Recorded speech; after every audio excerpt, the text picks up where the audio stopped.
ನಮಸ್ತೆ. ಎಸ್ ಸರ್ಕಾರ್ ನ್ಯೂಸ್ ವಾಹಿನಿಗೆ ಸ್ವಾಗತ.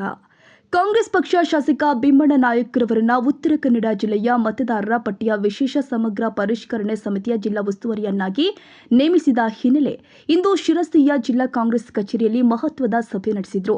ಜಿಲ್ಲಾ ಕಾಂಗ್ರೆಸ್ ಅಧ್ಯಕ್ಷರು, ಎಲ್ಲ ತಾಲೂಕು ಬ್ಲಾಕ್ ಕಾಂಗ್ರೆಸ್ ಅಧ್ಯಕ್ಷರುಗಳು, ಗ್ಯಾರಂಟಿ ಅನುಷ್ಠಾನ ಪ್ರಾಧಿಕಾರದ ಅಧ್ಯಕ್ಷರುಗಳು ಹಾಗೂ ಪಕ್ಷದ ಸಕ್ರಿಯ ಕಾರ್ಯಕರ್ತರೊಂದಿಗೆ ಮುಂಬರುವ ಪರಿಷ್ಕರಣೆ ಕಾರ್ಯದ ಕುರಿತು ಸುದೀರ್ಘವಾಗಿ ಚರ್ಚೆ ಮಾಡಿ ಅಗತ್ಯ ಮಾಹಿತಿ ಹಾಗೂ ಸೂಚನೆಗಳನ್ನು ಕೊಟ್ಟಿದ್ದಾರೆ.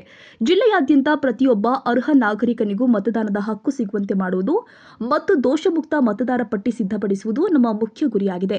ಪಕ್ಷದ ಹಿರಿಯರು ಹಾಗೂ ಕಾರ್ಯಕರ್ತರ ಸಹಕಾರದೊಂದಿಗೆ ಈ ಜವಾಬ್ದಾರಿಯನ್ನು ಯಶಸ್ವಿಯಾಗಿ ನಿಭಾಯಿಸುವ ವಿಶ್ವಾಸ ನನಗಿದೆ ಎಂದಿದ್ದಾರೆ. ಸೋಮಶೇಖರ್ ನಾಯಕ್, ಎಸ್ ಸರ್ಕಾರ್ ನ್ಯೂಸ್, ಶಿರಸಿ.